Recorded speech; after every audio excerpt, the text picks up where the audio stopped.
pode até dizer assim: ah, mas eu já ouvi isso. Mas se você prestar atenção e deixar aquela palavra entrar no seu coração, a profundidade com que eu entendi, que o Espírito Santo revelou ao meu coração essa palavra, que eu também já conheço e já sei, mas cada vez ele vai nos revelando numa profundidade maior. A profundidade que eu entendi, talvez até maior do que essa, você também vai entender. Aí eu já ouvi, mas o Espírito Santo quer falar com você de uma forma mais profunda, te revelar mais e mais mistérios daquilo que você já sabe. É assim que Deus faz. Ele não vai revelar para nós, para mim, para você, toda a verdade assim, de uma vez só, porque nós nem temos capacidade de entender, como nossos filhos pequenininhos. Você vai revelando para eles a realidade da vida, conforme eles vão amadurecendo. Então, conforme você vai amadurecendo espiritualmente, você vai tendo capacidade de entender de uma forma mais profunda.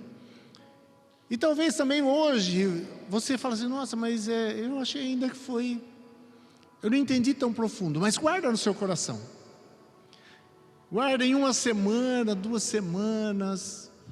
Talvez em um tempo maior, o Espírito Santo vai trazer aquilo lá novamente no seu coração. Você nem vai lembrar que você ouviu essa palavra aqui de mim hoje. Mas o Espírito Santo vai revelá-la de uma forma muito mais profunda no seu coração. Mas se você ouvir com atenção e prestar atenção hoje. Eu vejo tanto isso acontecer, acontece comigo, eu vejo tantas vezes isso acontecendo, né? Nós vamos entender de uma forma mais profunda, às vezes vai um tempo. Mas se nós guardamos no nosso coração, realmente essa palavra vai ter efeito. Se não guardarmos no nosso coração, ela não terá efeito. Então é necessário que você preste atenção. 35, 40 minutos aqui, né, que você fica aí grudadinho. Não deixa o seu vizinho te tirar a atenção, amém? Nem as crianças, nada tirar a sua atenção daquilo que o Senhor quer falar com você. O Espírito Santo tem falado muito comigo, né, de nós fazermos a obra, de nós precisamos realizar, fazer, estamos aqui para construir. Nós somos a casa de Deus e ajudamos a construir a casa de Deus, né? Somos pedras vivas e nós somos também, ao mesmo tempo, construtores que estamos construindo o corpo de Cristo aqui na terra. O corpo de Cristo é edificado por Deus através de nós. Mas é algo assim muito essencial que nós vemos que nós precisamos ter dentro de nós, na nossa mente, no nosso espírito, para que isso se torne uma realidade em nossas vidas, nós trabalharmos, nós fazermos. Nós precisamos antes, lógico, nós sempre falamos isso, ser, para depois fazer, né? Não é simplesmente o fazer. Tem algo muito importante que é a identidade. A identidade. Quem nós somos? Hoje, o que mais a humanidade tem procurado, a humanidade sempre procurou isso, os homens sempre procuraram isso. Quem nós somos? O que nós estamos fazendo aqui? O meu propósito. E qual é o meu destino? Para onde eu vou? O ser humano inteligente e com o sentimento de eternidade no seu coração, conforme nos diz lá em Provérbios, Deus colocou em nosso coração o sentimento, né? O entendimento da eternidade. E nós ficamos pensando, qual é o nosso futuro? Né? Para onde nós vamos e qual é o nosso propósito aqui? Toda a humanidade vive isso. E hoje, infelizmente, e não só hoje, mas hoje assim, de uma forma muito mais intensa, a identidade, a nossa identidade, a identidade das pessoas, ela é dada pelo mundo, não pelo que realmente ele é, mas pelo que ele tem e pelo que ele faz. Concorda com isso? Concorda comigo? As pessoas não estão olhando para mim, para você, para outro, dizendo quem realmente nós somos, mas ela está olhando para aquilo que nós temos e aquilo que nós fazemos. Se você é um profissional bem-sucedido, se você tem sucesso no seu trabalho, é isso que define quem você é. Se você tem um grande carro, um belo carro, uma bela casa, na melhor vila da cidade, no melhor bairro da cidade, é isso que define quem você é. Então, os seres humanos, as pessoas vivem buscando isso, para tentarem ter uma identidade, para buscarem para si uma identidade. E vivem nessa vida louca, doida, que nós estamos vendo aí. Mas nós, filhos de Deus, precisamos ter um entendimento muito mais profundo de quem nós somos. Quem eu sou? Quem nós somos? Talvez você já tenha esse entendimento, mas o Espírito Santo quer te levar a uma profundidade maior desse entendimento da sua identidade. Quem você é? Porque quando nós entendemos quem nós somos, queridos, muita coisa muda na nossa vida. Quando nós entendemos de uma forma mais real e profunda a nossa identidade, muitos problemas da nossa vida são resolvidos. Hoje nós vemos pessoas assim muito sensíveis, cheias de mimimi, né? Hoje, qualquer coisinha que você fala, ofende a pessoa e já fala, é fobia, né? Vou falar que o Joe, você é moreno. Ah, morenofobia. Não, ele agora está com fobia de moreno. E assim vai, né? Para não falar outras coisas. Tudo é fobia. As pessoas se ofendem com qualquer coisa. São todos delicados. Tudo. É assim ou não é? Está assim ou não está? Falta de identidade, queridos. Qualquer coisa ofende. Qualquer coisa magoa. Ah, fez a festinha lá, não me convidou, e fica, ai meu Deus, falta de identidade. Tudo bem, você poderia até querer estar lá também, né? Mas não pode se magoar por isso. Ah, mas fulano passou na rua, não me cumprimentou. Ah, porque não viu. Qualquer um de vocês, querido, qualquer um de vocês, qualquer pessoa que passar perto de mim, não me cumprimentar, a primeira coisa que eu penso é, não me viu. Simples assim, porque acontece muito comigo, passo na rua, né? E agora esse negócio de máscara ainda, a gente nem reconhece direito as pessoas. Já cumprimentei pessoas no mercado, um casal, achando que era outro casal e não era, logo no começo da pandemia, passei uma vergonha danada, né? Mas não podemos, se nós temos identidade, as pessoas que têm uma identidade firme de quem ele é, não vai cair nesse buraco. Ah, coitadinho de mim, porque ninguém liga para mim, ninguém vem na minha casa, ninguém convida para ir na casa dele, ninguém convida para sair, ninguém me faz isso. Não cai nessa, não é? Porque sabe quem é, sabe que é importante, sabe que é especial para Deus e para as pessoas também. Isso é uma armadilha do inimigo, e por falta de identidade. Um pouquinho disso que eu quero falar hoje, e falando de Jesus, né? Eu quero que você abra lá comigo, por favor, em João, capítulo 13.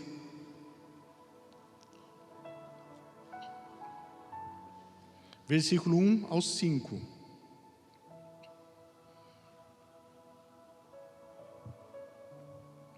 Amém? Estou lendo na NAA. Antes da festa da Páscoa, sabendo Jesus que era chegada a sua hora de passar desse mundo para o Pai, tendo amado os seus que estavam no mundo, amou-os até o fim. Durante a ceia, tendo já o diabo posto no coração de Judas, filho de Simão Iscariotes, que traísse Jesus, sabendo este que o Pai tinha confiado tudo às suas mãos, e que ele tinha vindo de Deus e voltava para Deus, levantou-se da ceia, tirou a vestimenta de cima e, pegando uma toalha, cingiu-se com ela. Em seguida, Jesus pôs água numa bacia e começou a lavar os pés dos discípulos e a enxugá-los com a toalha com que estava cingido. Nessa passagem, Jesus estava próximo de entregar a sua vida na cruz, para morrer em nosso lugar, em nosso favor. E ele fez uma última ceia, o último jantar, juntamente com os seus discípulos. E durante esse jantar, ele toma uma posição que todos os discípulos estranharam muito. Ele levanta do seu lugar, tira as vestes de cima, pega uma toalha e começa a lavar os pés dos discípulos um a um, todos os discípulos. Esse era o trabalho, queridos, de um servo, de um escravo. Quando os seus patrões e as visitas chegavam da rua, aquela época não era tudo asfaltado e calçado como é hoje, lógico, chegavam com os pés todos empoeirados. Então tinham os escravos para ir lá lavar os pés, né, do seu senhor, para que eles ficassem de forma mais confortável dentro da casa, né, e tudo mais. Você imagina caminhando numa rua, um caminho todo empoeirado, com aquele calor, com aquele sol escaldante. Imagina o que virava aquele pé. Não era boa coisa, né? E o escravo ia lá e lavava os pés do seu senhor, para que ele sentissem ali mais à vontade, sentissem mais confortáveis. E Jesus toma essa posição de servir os seus discípulos, aqueles a quem ele amava, de uma forma tão humilde, tomando a posição realmente de um escravo, de um servo, para servir, para abençoar os seus discípulos a quem ele amava. Como que o próprio Deus, presta atenção, queridos, o próprio Deus, Jesus, através de quem todo esse maravilhoso e enorme universo foi criado. Olha a importância desse ato. Tudo que existe, que nós vemos e que nós não vemos, nós, seres humanos, tudo foi criado através da palavra, através de Jesus. E esse mesmo Jesus, essa mesma palavra, tão poderosa, se humilha, se ajoelha diante de 12 homens humildes, com os pés todos sujos, para lavar os seus pés, numa posição de servo. Imagina na sua mente a cena. O Todo-Poderoso, o Criador de todas as coisas, inclusive do ser humano, toma essa posição. No finalzinho desse capítulo, você vê Jesus falando: olha, felizes vocês serão se vocês entenderam o que eu fiz e praticarem isso.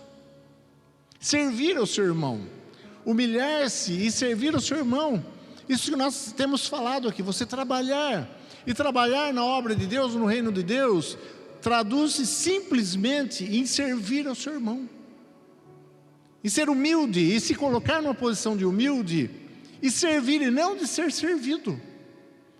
Ninguém aqui está aqui na igreja, deve vir aqui na igreja com o propósito de ser servido. A princípio, quando a pessoa chega na igreja, é normal, é como uma criança. Ela chega como uma criancinha, e você tem que servi-la totalmente, completamente. Você dá comidinha na boca, você lava, você faz tudo, porque ela não tem condição de fazer sozinha. E as pessoas vêm sempre para Jesus com interesse. Sempre tem um interesse por trás. Você veio com interesse para Jesus? Quantos vieram com interesse? Levanta a mão. Quem não levantou veio também. Você queria pelo menos: eu estou com medo de ser condenado, eu quero ser salvo. É o interesse também. O interesse egoísta: não, eu quero Jesus, porque você creu, né? Você creu, e eu quero a salvação. Então todos nós, a gente vem com alguma intenção para Jesus. E é assim mesmo, é normal. Mas depois nós vamos crescendo, amadurecendo, e nós vamos entendendo que nós somos chamados com um propósito muito maior. Ninguém foi chamado para vir aqui e ser servido, mas para servir. Ser servido, ser cuidado, a princípio sim, da melhor forma. É o que nós procuramos fazer, queridos. Nós não somos perfeitos nisso, em servir. Nós estamos procurando melhorar, continuamente, e queremos melhorar muito em servir, em abençoar nosso irmão, mas não somos perfeitos nisso. Vamos melhorando, mas com o propósito de que você cresça, amadureça, e também vá servir e cumprir o seu propósito. Essa é a questão.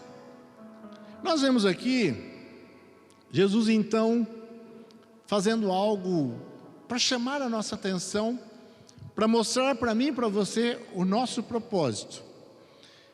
E algo muito importante que nós vemos nesses versículos, que diz assim: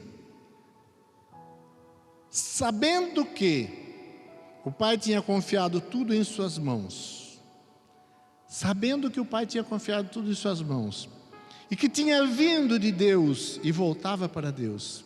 Então, sabendo que Jesus sabia, não é o saber por simplesmente alguém disse, ele tinha consciência dentro do seu espírito de quem ele era. Não era porque alguém tinha dito para ele, é porque ele sabia no seu espírito. Ele sabia quem ele era, de onde ele tinha vindo, para onde ele ia. Ele sabia. Você sabe disso? Quando nós sabemos, queridos, nada nos tira do nosso propósito. Quando nós temos uma consciência no nosso espírito de quem nós somos, qual o nosso propósito, para onde nós iremos, nada nos desvia do nosso propósito. Nós estamos firmes, porque está gravado, cravado, registrado no nosso espírito. O que está registrado no seu espírito? Não é só na mente.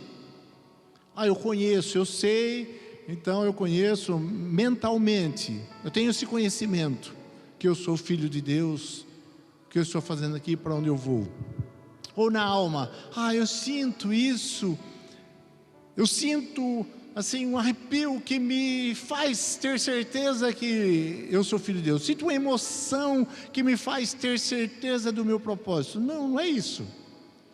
Saber no seu espírito, uma consciência concreta no seu espírito de quem você é, de onde você veio, para onde você vai.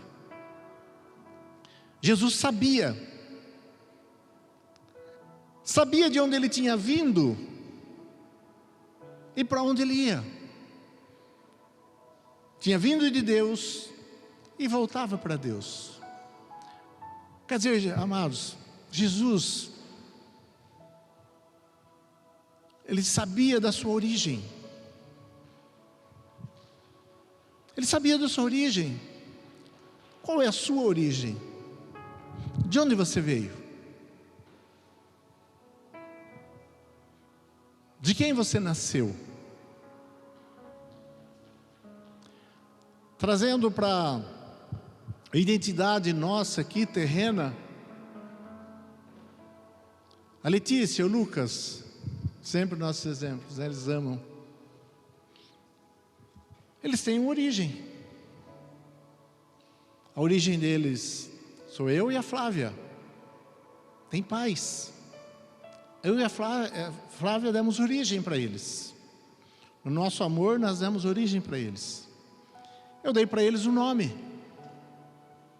Letícia, que significa alegria, que traz alegria, e Lucas, que traz a luz, cheio de luz. Pensamos até nos nomes, para dar para eles uma identidade. Trabalhamos constantemente na mente deles, no coraçãozinho deles, para lhes dar uma identidade, porque nós demos origem, nós damos identidade. Letícia Lara Silva Feliciano, Lucas Rafael Silva Feliciano, deu um nome, um sobrenome, sabe de onde são, sabe de onde vem, tem uma família. Eu já citei aqui, eu lembro que, acho que já citei, uma vez eu levei o Lucas para a usina lá no meu trabalho, e ele ficou, enquanto eu olhava uns negócios lá, ele ficou no computador lá mexendo e fez uns desenhos lá no computador. E aí depois ele ia salvar o desenho. Como é que ele salvou o desenho? Esse desenho foi feito por Lucas Rafael Silva Feliciano, filho de Juarez Rodolfo Feliciano e Ana Flávia Silva Feliciano, irmão da Letícia Lara Silva Feliciano. Identidade. Uma família. A família traz identidade. Nós damos o nome, a família dá identidade. Nós pertencemos à família de Deus, viemos de Deus, Deus nos deu um nome. A palavra de Deus diz que o Senhor vai revelar esse novo nome numa pedra branca lá no final, naquele grande dia do julgamento, depois do julgamento. E nós pertencemos a essa família. Que família, queridos? A igreja? Não, é muito mais do que a família e a igreja. Nós pertencemos à família do Pai, do Filho, do Espírito Santo e de todos os outros irmãos de Jesus. Essa é a família de Deus. Então é o Pai, o Espírito Santo, Jesus e todos os outros milhões de irmãos que somos nós. Essa é a família de Deus. Nós pertencemos a essa família. Essa família nos dá identidade. O Pai nos dá identidade. Mas se nós não tivermos consciência disso, e isso não estiver revelado nos nossos corações, queridos, no nosso espírito que transfere para a nossa alma, para a nossa consciência, isso de nada vale. Você pode vir na igreja 20, 30, 50 anos, se você não tiver consciência do seu espírito, de quem você é, de que você é filho de Deus, você viveu à toa. E você não fez a obra, você não agiu, você não participou de tudo aquilo que Deus tinha para você, por causa da falta de identidade. Sem essa identidade, nós passamos a nossa vida aqui, dentro da igreja ou fora da igreja, fazendo peso em cima da terra. Você pode ser um bom homem, uma boa mulher, trabalhador, honesto, criar a sua família, muito bem, maravilha. Mas se você não cumpriu o propósito de Deus para a sua vida, você vai vazio para a eternidade se for. Você vai vazio, não leva a nada, se for para a eternidade. Quando está entendendo, diga amém. Então, o Senhor, Ele tem para mim e para você um propósito aqui na face da terra. Ele tem um propósito para nós. Você não está aqui hoje ouvindo essa palavra por acaso, queridos. Não está. Você não está aqui por acaso. Nenhum de nós estamos aqui por acaso. O Senhor não te chamou por acaso. Você não faz parte da família de Deus por acaso. Mas Ele tem um grande e maravilhoso plano para você. Um grande e maravilhoso propósito de vida para você. Não é só crescer, fazer uma faculdade, trabalhar, ser bem-sucedido, criar uma família, aposentar, morrer. É muito mais que isso. Quem viveu só isso, viveu um vazio tremendo, porque não cumpriu o propósito de Deus para a sua vida. Eu não sei qual o grande propósito de Deus para cada um de vocês. Eu sei hoje, no dia de hoje, para mim. Não sei ainda para amanhã o que Ele tem para mim. Mas eu busco viver esse propósito com a maior intensidade que eu consigo viver.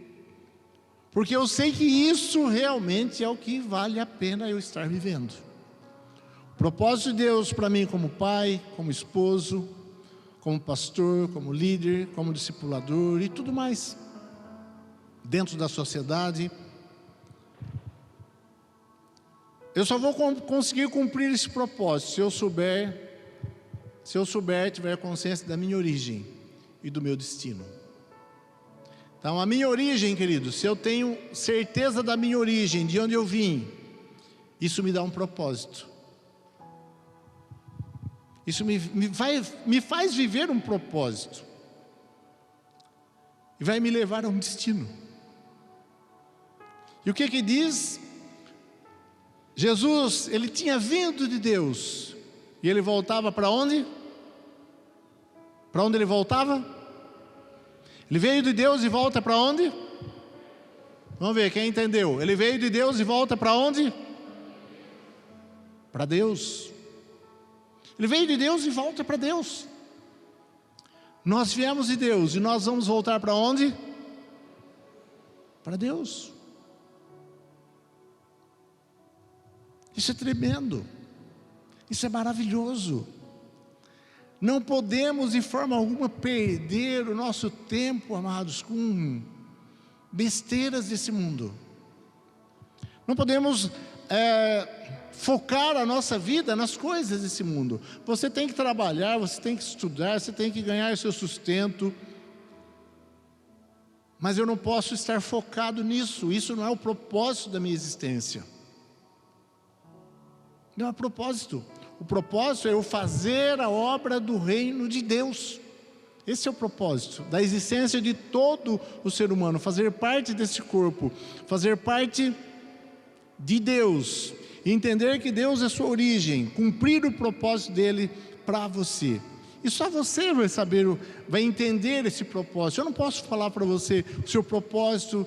O propósito de Deus para você é esse, aquele. Eu posso te dar orientações, mas é você que tem que saber. Como é que você sabe? Tendo intimidade com esse Deus. É Ele que vai direcionar a sua vida e mostrar o seu propósito, para que a sua vida vale a pena. Ele diz assim: o Pai tinha confiado tudo em suas mãos. Obra. Jesus veio, sabia que tinha vindo do Pai, realizou o seu ministério, a sua obra, a obra de Deus na face da terra, e voltou para o Pai. É assim comigo e com você. O que Jesus fez durante o ministério dele aqui na terra? Serviu e depois serviu. Ele nunca fez nada do que ele quis, do que a sua carne quis, do que as suas vontades quiseram, mas o que Deus queria que ele fizesse, ele cumpriu. Ele veio para obedecer e fazer a vontade de Deus. E é isso. Eu e você estamos aqui para viver e fazer a vontade de Deus. Queridos, precisamos entender de uma forma profunda e mais clara a nossa origem. Talvez seu pai, a sua mãe, talvez não tenha te dado uma identidade. Talvez muitos, a gente vê, não deu nenhum nome. Talvez você não recebeu uma identidade deles. Talvez você esteja perdido. Quem realmente eu sou? Mas Deus te dá uma identidade. Não importa se as pessoas do mundo, aqueles que eram os maiores responsáveis por te dar uma identidade, não te deram. Seu pai, sua mãe, sua família. Mas o que o Espírito Santo diz para você agora? Deus dá para você a verdadeira identidade. Deus dá para você essa verdadeira identidade. Ele te dá um propósito. Ele te dá um destino eterno, maravilhoso, imensurável, incomparável, que nós não conseguimos imaginar. Isso é muito importante. Isso é algo que Satanás trabalha na vida das pessoas, é exatamente isso. Se as pessoas não têm uma identidade, ele começa a fazer dela o que ele quer. Machuca elas de toda e qualquer maneira, leva elas para um lado, leva elas para outro. Pessoas imaturas, sem identidade, que confia nas pessoas e é machucada, confia no outro e é machucado, e vai para lá e vem para cá, perdido, jogado ao vento, porque não tem identidade e não tem propósito, e não sabe para onde vai. Nós vemos aí em Mateus 4, capítulo 3, versículo 3, 10, é uma passagem onde Jesus é tentado pelo diabo. Quero que você preste atenção em alguns pontos. Vamos ler. Então o tentador, aproximando-se, disse a Jesus: se você é o Filho de Deus, mande que essas pedras se transformem em pães. Jesus, porém, respondeu: está escrito, o ser humano não viverá só de pão, mas de toda a palavra que procede da boca de Deus. Então o diabo levou Jesus a uma cidade, a cidade santa, em Jerusalém, colocou sobre o pináculo do templo e disse: se você é o Filho de Deus, jogue-se daqui, Porque está escrito: aos seus anjos ele dará ordem ao seu respeito, e eles o sustentarão em suas mãos, para que você não tropece em alguma pedra. Jesus respondeu: também está escrito: não ponha à prova o Senhor teu Deus. O diabo ainda levou Jesus a um monte muito alto e mostrou-lhe todos os reinos do mundo e a glória deles, e disse: tudo isso lhe darei se prostrado você me adorar. Então Jesus ordenou: vá embora, Satanás, porque já está escrito: adore o Senhor teu Deus e preste culto somente a Ele. Você prestou atenção no que Satanás está tentando fazer com Jesus? Prestou atenção? Se você é filho de Deus, tentando colocar no coração de Jesus uma dúvida de quem realmente ele era, da sua identidade.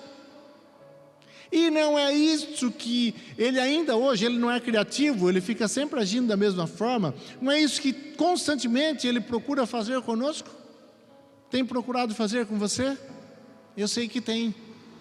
Mas você é filho de Deus, mas está acontecendo isso. Não, mas você é filho de Deus, mas você pecou. Ah, não, mas você está fazendo aquilo, você não é filho de Deus coisa nenhuma, né? Constantemente, ele está tentando colocar na sua mente que você não é filho, que você não tem uma origem. E, portanto, se não tem origem, não tem propósito e não tem um futuro e um destino. Agora, nós precisamos proteger a nossa mente e o nosso coração dessas investidas maléficas do inimigo. Sutilmente, em nossa mente ou através de pessoas. Ah, não, você, filho de Deus, para com isso.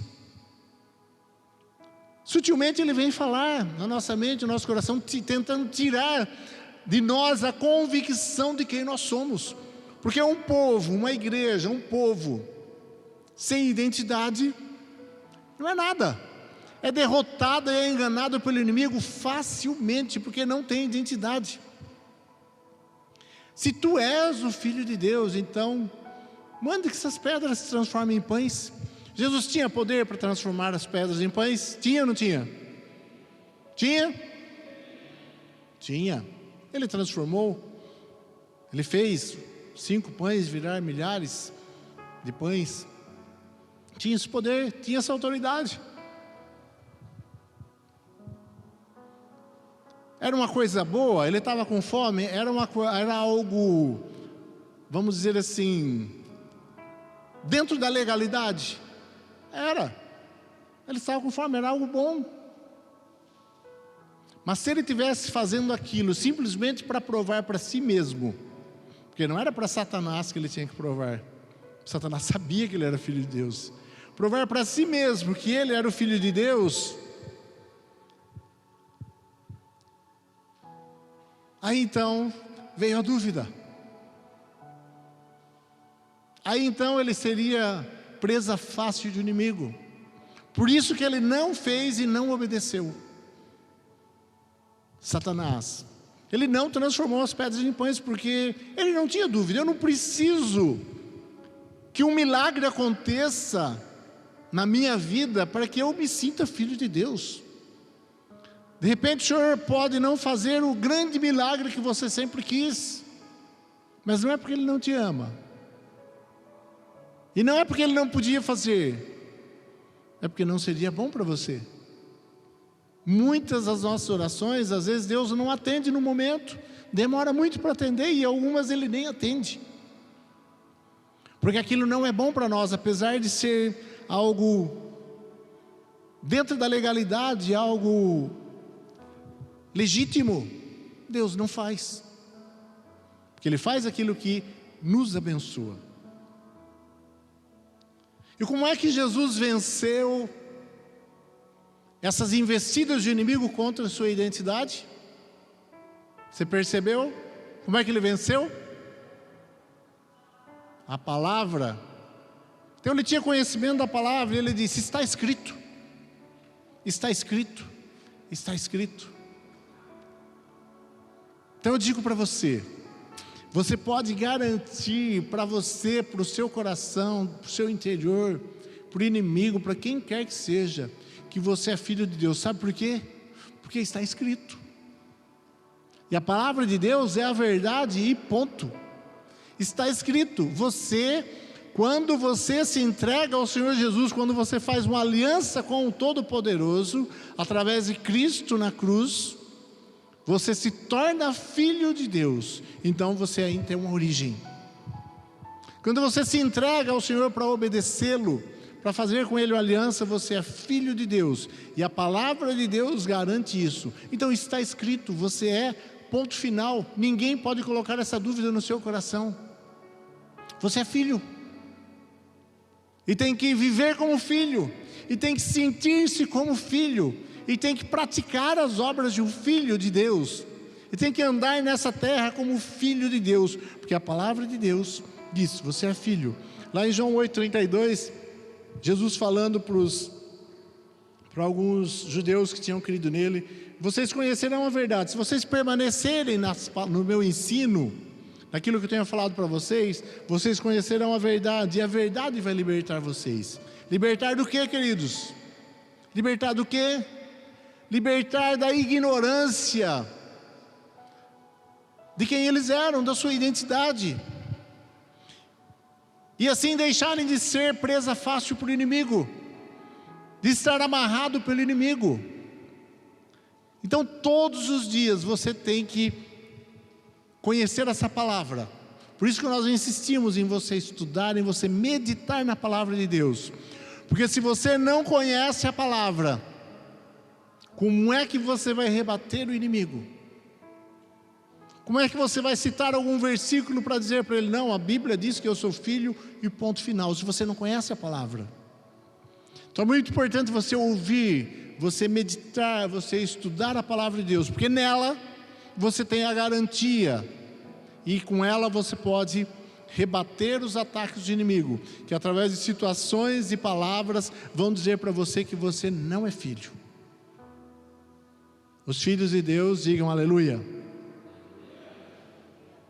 Somos filhos, filhos amados, muito mais amados do que nós imaginamos. Somos herdeiros de Deus, co-herdeiros com Cristo. Eu queria que você nessa semana começasse a procurar e separar então líderes das conexões, junto com o seu grupo aí, com a sua conexão. Separe os versículos que falam, que garantem que você é filho de Deus, que você veio de Deus, que você tem um propósito e que você tem um destino. Porque é nessa palavra que nós nos firmamos. A esperança dessas promessas, queridos, que a palavra de Deus nos dá, conforme nos diz lá em Hebreus, é a âncora da nossa alma. Essa esperança por essas promessas cumpridas, por essas verdades ditas, que nós somos filhos do Deus Altíssimo, que nós temos um propósito, não estamos aqui à toa, e que nós temos um destino, é a segurança da nossa alma. Se a sua alma está aflita, se a sua alma tem estado aflita, meio perdido nos sentimentos, nas emoções, por causa das circunstâncias, seja lá qual for o problema. Se você está perdido, não tem uma identidade, se você não teve um pai que te deu identidade, você está meio perdido. Eu convido você a se voltar à palavra, porque essa palavra nos garante, é a palavra de Deus que nos garante, você é filho, você tem uma identidade, e você precisa exercitar esse entendimento. Coloque-se em pé, por favor.